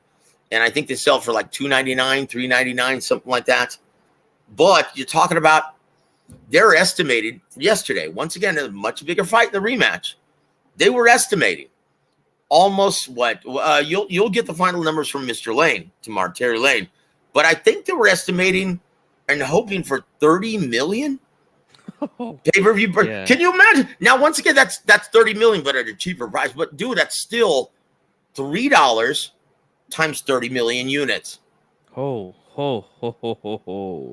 Now, once again, it's not taken into consideration how much you have to give to the communist Chinese government, not taking into consideration how much you have to give to TikTok. But still, I don't care if you have to give 50% of your proceeds. How much is that? That's still 45 rock you just made, baby. Mm-hmm. And so you mean to tell me for that kind of purse, that kind of money, including UK pay-per-view, including America, all over the world, right? The whole distribution of this mammoth fight, you mean to tell me you don't think Tyson Fury would want any part of that? The man said he wants to make the Forbes list, right? Yeah. Well, huge fight worldwide with Zhang, the Big Bang Zhang. All right. And again, I don't want to hear this nonsense about, well, Usyk beat Joshua. That's kiss my ass. No. Look. Guys, if he were that big of a draw in the UK, guess where he would have fought Daniel Dubois, who's from the UK. Guess where he would have fought him, guys? Mm-hmm. In the UK. Kiss my motherfucking ass. Look, and that's all I'm going to say. Guys, and if you don't understand that, then you're probably listening to the wrong channel. That's it. But anyway, guys, so that's it. I love this fight. I think it's going to happen. Maybe not in December, like you said, but I think it happens sooner rather than later. And how do you feel about all of the rumors that the Usyk fight, well, that's actually already signed? I think we went over this on our last show, though, and it's horse shit, guys. Horse shit. Okay? So here we go to the next factor of fiction, my friend. Well, hold on, Joe. Let me just make this point real quick, if you don't mind. No. Ask you were. Go ahead.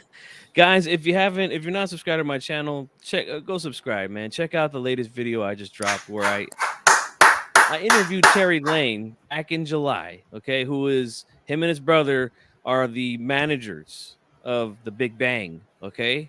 So, and I put a short video up, a clip from that interview where he broke it down, where he said, look, after we beat Joyce the way that we beat him the first time, Frank Warren of Queensberry was very impressed. They liked what they saw. That fight was at the 1-inch line. All they had to do was hand it off and punch it through. Yep.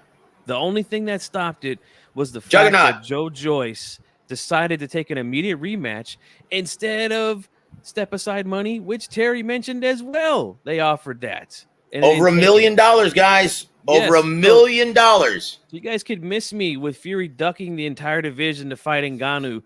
Once again, the man had no mandatory because Ruiz and Wilder couldn't come to terms. And then Ruiz was in the conversation, but he priced himself out again. Yep. And he had a fight with Zhang. Yeah, had a fight with Zhang ready to go. It was ready to go, guys. So don't listen to this nonsense. Oh, I don't believe this guy's going to fight another southpaw if he ain't going to fight Usyk. No, the fight was done, guys. The fight was done. All but done. I heard the same thing from Bruce as well, brother. Yep. But look, guys, once again, it's neither here nor there at this point. You're going to see the truth is always revealed in time. The truth is always revealed in time. But I tell you what, let's go back to a final factor fiction. Once again, I have to do this because this is Coach Gogue's show. And obviously, no one cares about our prediction while he's on the show. but now he's not. G-Funky, I don't know if you feel. I don't know if you feel. Well, if you're going to give away your prediction yet, it's Sunday. But I will do this. Canelo will get outpointed by Charlo on September 30th and subsequently announce his retirement. Fact or fiction, brother? What a question that is. I'm going to say fiction. Oh, I tell you what, brother. Look. Right now, boxing needs all of its biggest stars on display. I will say this. The only time I'm ever biased, right, is if something is good for the health of the sport, I fully endorse it. If something is bad for the health of the sport, I fully condemn it. Guys, right now, it may be better for the sport if Canelo looks great and wins convincingly. And it encourages him, well, to keep getting back in that damn ring. Guys, we need all the stars we can on display. Once again, I can't stress that enough. He is great for the sport of boxing. Whether you like him, whether you hate him, you better learn to love it, boys, because he is great for the health of the sport, man. That's all. Look, hey, may the best man win. I don't care. I don't have a dog in the hunt, but we'll see. We'll see what happens, guys. I will say this, though. I know it's going to sound ridiculous, but a verdict either way would not surprise me. Would not surprise me. Just from the shit that I've heard, that's, well, how Canelo's been looking. And yeah, this is boxing, guys. Anything could happen. The styles, yeah, depending on if Charlo fights the same way that he fought Castaño, kept the fight at range, which he didn't do the first time, which is why I think he lost that first fight. But yeah, the rematch, fought at range behind the jab, picked his spots well in that high guard defense of Castaño, which Canelo fights behind a high guard, but his high guard's a lot more active than Castaño's. It could be interesting, man. Could be interesting. And I'm not giving away my. It's the size. It's the size, though. I know. Yeah, that's the problem. I would give away my prediction, but I don't think he gets outpoints him. No, that doesn't. Well, I don't think he's you got to tune in for that. All right, guys. Look. You know what? And not even Gogue's prediction, not even G-Funky's prediction, will be the nail in the coffin. Right? Who gets my pick? Right? Because I'm waiting to hear what David Hay has to say about it. And if he picks Canelo, I'm already going to call it. You look for a Charlo upset. Look for a Charlo upset. Because David Hay, has he ever called a big fight correctly? I'm asking. I'm being serious. So. I'm being serious. So. I don't think he has. I haven't seen it. He makes Teddy Atlas look like Nostradamus. Am I wrong? Am I exaggerating, brother? No. When it comes to David Hay predicting fights, He's got to go. Yeah. I tell you what, man. In my opinion, and guys, and once again, I do have to congratulate. Because I just saw this, right? I saw this past weekend. I think on Friday. G-Funky, congratulations are in order, my friend. And I'm going to post this right here. Okay. I just saw this, man. Congratulations, brother. Your first byline effort on Boxing News 24. Woo! Big round of applause, please, sir. All right, there we go. Thanks a lot, Joe. Appreciate it. Yeah, brother. I tell you what, looks sharp, man. I dig it. There's a picture of Canelo's sparring partner talks to Charlo fight. Guys, check it out. Great read. And once again, it's under G-Funky's byline. I love it. Very good work, man. And I can't wait to see more of it, man, from you. So congratulations, my friend. And guys, keep on, be on the lookout for this young fighter from Sacramento, California, in G-Funky's stomping ground. His name is Joshan James, and he's going to be taking on, He's going to be taking on, the dreaded southpaw from Kazakhstan, Abel Khan, I'm uncool. 4-0 with 4 knockouts. Well, once again, we'll see what happens, brother, because once again, this is a gentleman who is very, very difficult to hit cleanly. Yeah, and Joshon is no stranger to fighting southpaw. As a matter of fact, his last fight, he fought on Top Rank against Javier Martinez, who is a middleweight prospect who is trained by Robert Garcia. That fight was a very competitive draw, was the official outcome of that fight. Most people at ringside in press row where I was at felt Joshon could have got the nod, and most people I seen on social media said the same. So I think he's going to be ready. He's already been in with some southpaws. So we'll see how he does, man. Tell you what, looking forward to it, guys. It's going to be taking place in the prelims, although I don't think it's going to be televised. At least that's the way it is as of yet, right? Yeah, that's what I'm hearing. Well, we'll let you guys know. We'll let you guys know what happens. But because my brother Brandon Walker, he's going to be down there, and he's going to be reporting for War Week Radio, and we're going to have him on the show while he's in Vegas. How do you like that, guys? Nice, that's coming up on Thursday, I think it is. So, yeah, he's going to be giving you all the skinny from Vegas, giving you all the news, all the gossip. Everyone's going to be there, and he's going to give you he's going to read the week. He's going to read the crowds there. He's going to tell you whether or not he thinks it's going to be a huge hit on pay-per-view. And, well, if we're nice, he's going to tell you how he really feels about Canelo Alvarez. And I'll do my best as well, guys, to keep you updated on what happens there. Joshon's trainer, Coach Dre Martinez, him and I go way back. I'm talking 20-plus years. And, he's a good friend of mine, and I'll support them and do what I can for them, and I'll let you guys know what goes on. All right, best of luck, Joshon. Come on, brother. I am a real American. Fight for the rights of every man. Come on, Joshon. Bring it home, baby. Woo! What you gonna do, brother? when the largest pythons in the world, brother, come run wild on you, brother. I love it. Come on, Joshon. Let's do it, baby. So anyway, do you have time for one more fact or fiction, bro? One more. Absolutely. All right. Here it is, man. You're gonna love this one. Let's just do it again, just for good measure, okay? Hey, we ain't ducking and dodging nobody. It's time for fact or fiction. And guys, give Joe some credit for that. All right, he had to pay money to get that soundbite from Floyd. All right. Thank you, Floyd. I appreciate it, brother. So here it is. Final fact or fiction of the night. Tank Davis will indeed face Keith Once Upon a Time Thurman in 2024. Fact or fiction, my friend? Oh boy. I'm gonna say fiction. Even though we've been hearing rumblings lately of that possibly happening, I think Thurman is gonna price himself out of that fight like he's done for the past 4 years, man. Unbelievable. Yep. Look, as much as I would love to see this, I actually like this matchup. And this is a much more interesting fight. And I think it does much, much better than a second fight with Isaac Pitbull Cruz. But, guys, I know for a fact it's Isaac Pitbull Cruz, guys. I don't know what else to tell you.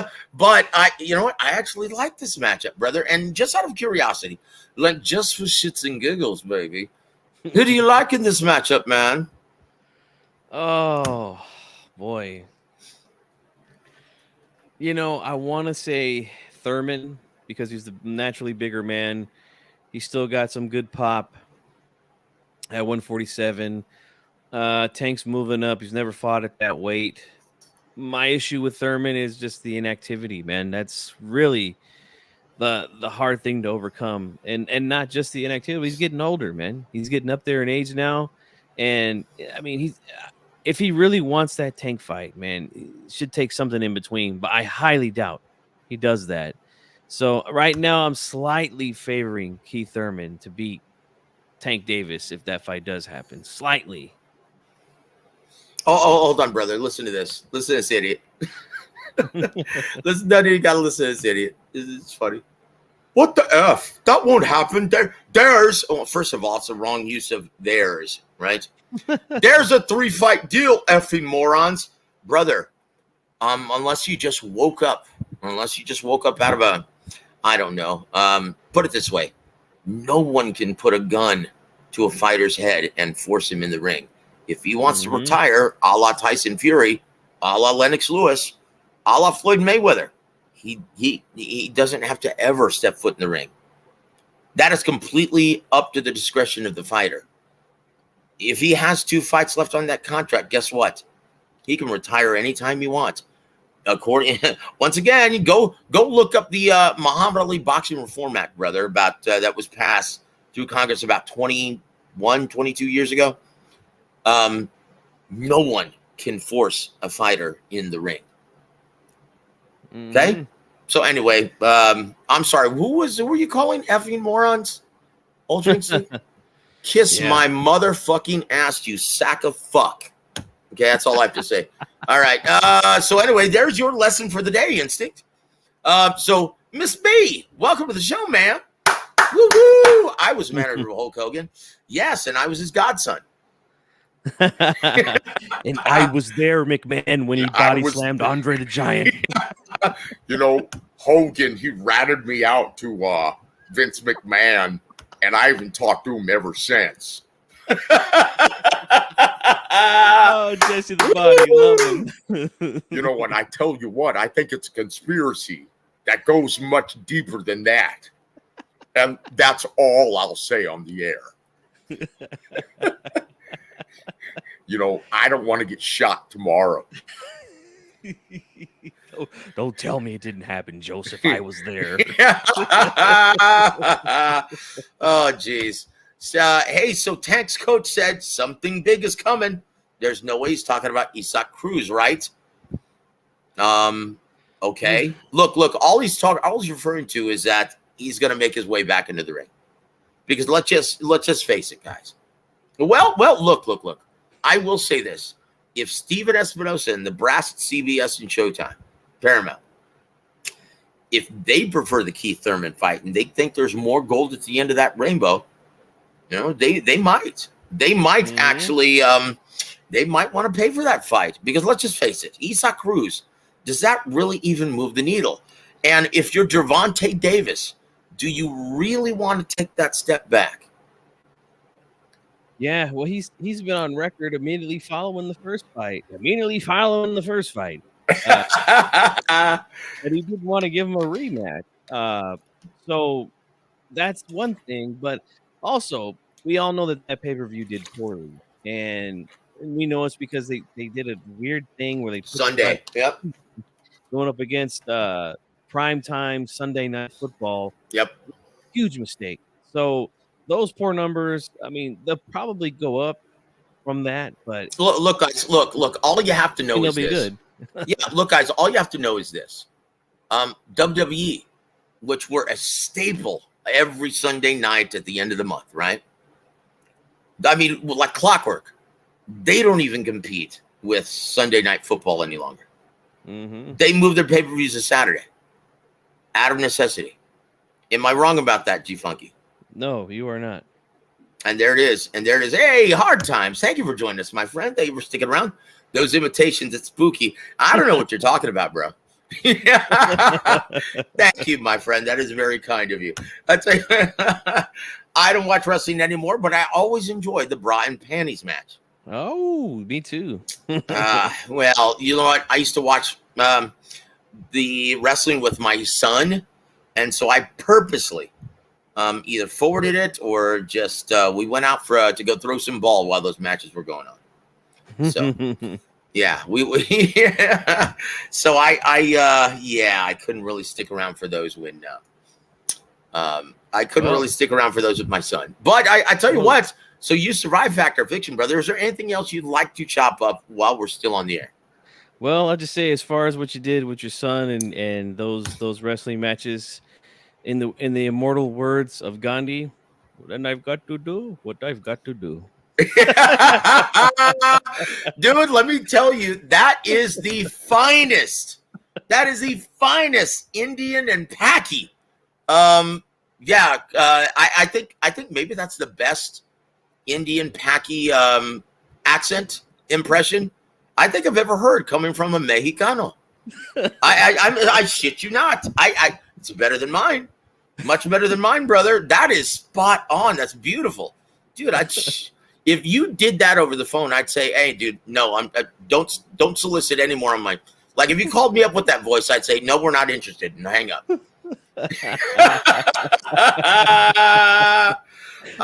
That's perfect, dude. Honestly, that's as good as it gets, my friend. Very good. Give yourself a big round of applause right there. That was beautiful. I love it. One of the few impressions I can do right there. One of the few voices I can do. I love it. I tell you what, that is spot on, my friend. Very good. Guys, but once again, it's going to drop, I think, at 8 a.m. Vegas time, right? So, guys, be on the lookout for that. And, guys, also, G Funky and I, we're going to be back on tomorrow night with the incomparable Real Rick Glazier, and he's going to tell you, well, what he thinks about this Showtime ordeal. Oh, boy. And he's also going to tell you whether or not he thinks Tyson Fury, well, I already know the answer to this, but he's going to tell you if he thinks Tyson Fury will ever fight Zhang as well. Yeah. And there it is. And there it is, guys. But G Funky, any parting shots for our listening audience? And once again, congratulations on your first effort under your byline on Boxing News 24. The second most widely read periodical in the world for boxing. Yes, sir. Thank you, Joe. I appreciate it. Yeah, guys, go check it out. Give it a read. And, I feel it's good stuff and helping out, like I said, a local fighter from my area who's gotten a good opportunity on a major event and had an opportunity to go up and train and work with Saul Canelo Alvarez for his fight this Saturday. Don't forget to purchase the event, guys. All right. And, if money's a little tight, hey, call a few people, man. Have a fight party. Have them chip in. That's what we used to do back in the day. I got about, maybe 10 to 15 people coming over here Saturday. We're going to have a good time. We're going to watch the fights. We're going to have some drinks, some good food. And it's always great, man. That's why I love boxing. It's just one of those things, man. You have a fight party and people will come and they enjoy themselves. And that's how you make new fans, man. You show them the product, you show them a good time. And then guess what? They're going to want to come again. So make sure you guys do that for the sport, all right? And don't listen to these fanboy channels and they talk about, there's no way Fury's going to fight Zhang. That's a fucking huge fight, man. There's so much money in that fight. Usyk can take those 3 belts. And look, I know this sounds crazy coming from a guy who likes Undisputed, right? I love Undisputed. I like when the belts are on the line. But you know what? In this situation, those belts, Usyk can take them, turn them sideways, and stick them up his candy ass, all right? Because The Rock said so. Woo! I love it. I absolutely love it. That was a great ending. Brother, once again, big round of applause. That was beautiful, man. Oh, before you go, brother, we need to hear this once again. Go ahead. Go ahead, G. Do it, man. Now, once again, you just saw a commercial advertising McDonald's on a Chinese site. Go ahead. What did it say? Well, Joe does it better than me when they say. No. Go ahead. Quarter pounder with cheese, the rocks. Woo! No, you have to do the whole thing. No, here's the way the whole thing sounded, right? Quarter pounder with cheese, the rocks. Woo! That's funny. Hey, we don't duck and dodge nobody on this show. It's time for fact and fiction, yo. One more time. Oh, that's beautiful.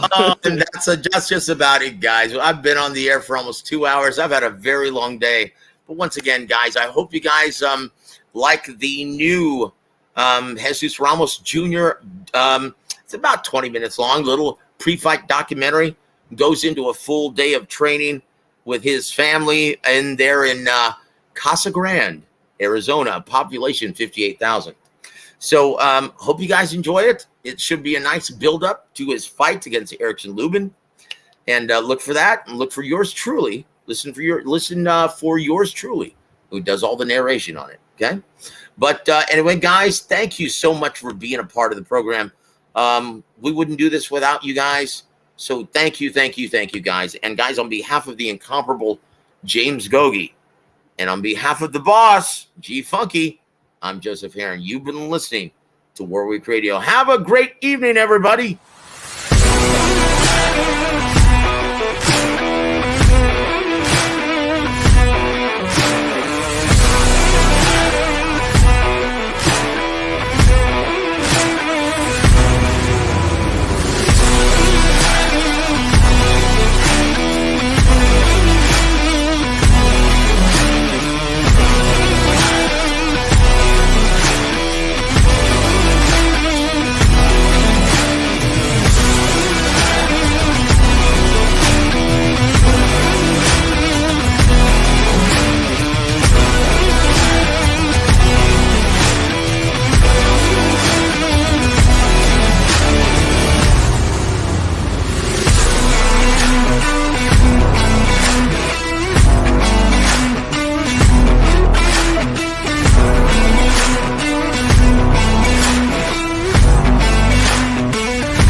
Halftime Pizza and FightSaga.com proudly present War Week Radio with 5-decade fight trainer James Gogue.